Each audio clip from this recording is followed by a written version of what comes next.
দেশাড়ায় আজ মাহদির ডাকে, ওরে আমার দেশের ভাই। আসসালামু আলাইকুম, আমার নাম তাঈদ আলম। আমি বিগত 12 বছর ধরে এমটিএ ট্রান্সমিশন ডিপার্টমেন্টের সাথে সংযুক্ত আছি। আমি একজন ওয়াকফে জিন্দেগি।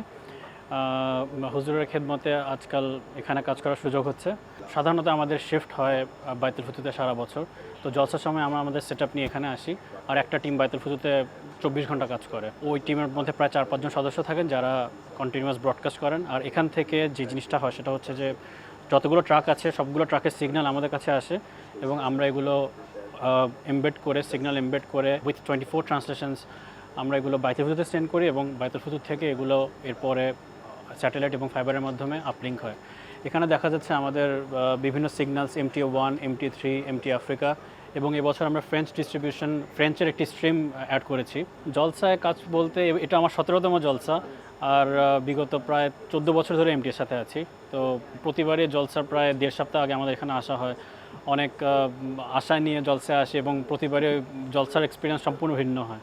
এটা কখনোই একরকম হয় না, তাই এটা বলা খুবই কঠিন জলসায় কাজ করার মানে অনুভূতিটা কেমন। তবে বলা যায় আলহামদুলিল্লাহ, আল্লাহ আমাকে সুযোগ দিয়েছেন এখানে কাজ করার। তো সবার কাছে দোয়ার অনুরোধ রইল।